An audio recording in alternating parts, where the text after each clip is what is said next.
A row has broken out between the Tories and Reform about previous comments on migrant hotels. So who said what and when? At the centre of the argument is an interview Robert Jenrick did with us here at Sky News back in November 2022, a week after he was appointed Immigration Minister in Rishi Sunak's government.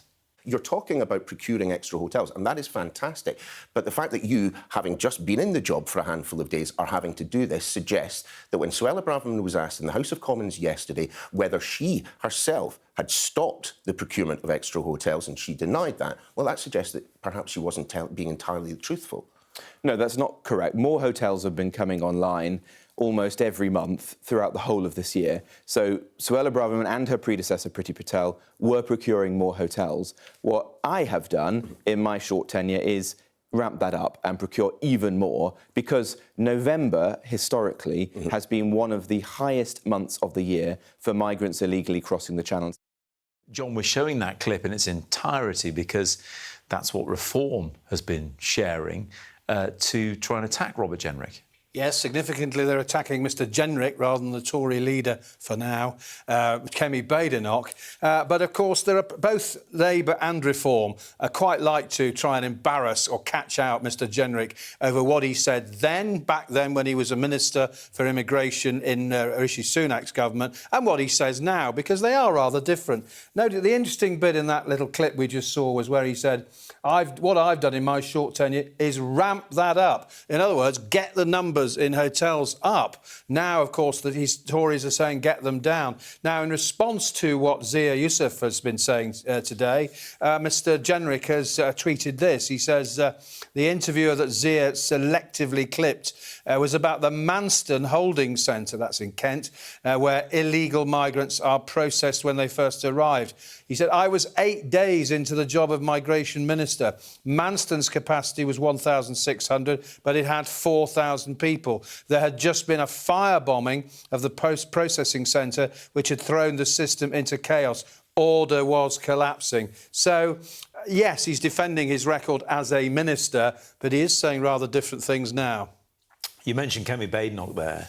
And whilst there is disagreement between Reform and the Conservatives over what Robert Jenrick may have once said, this seems like the Conservatives are following Reform's lead in urging Tory councils to bring about their own legal challenges. Kemi Badenoch has written to Tory council leaders urging them to fight legally asylum hotels. She sent a letter to all Conservative-controlled councils pledging her support to them fighting asylum hotels in their area.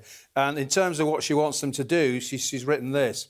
I'm encouraging Conservative council leaders to take the same steps if your legal advice supports it, the same steps as Epping Forest Council.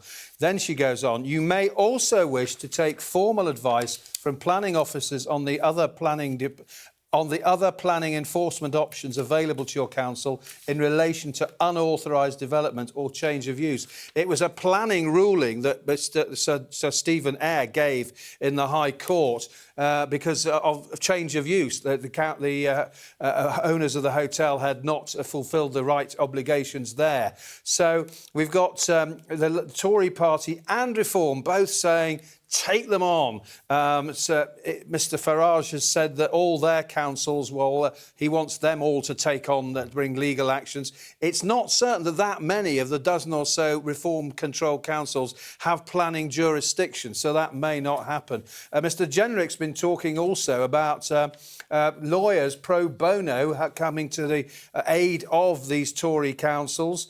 He's also said...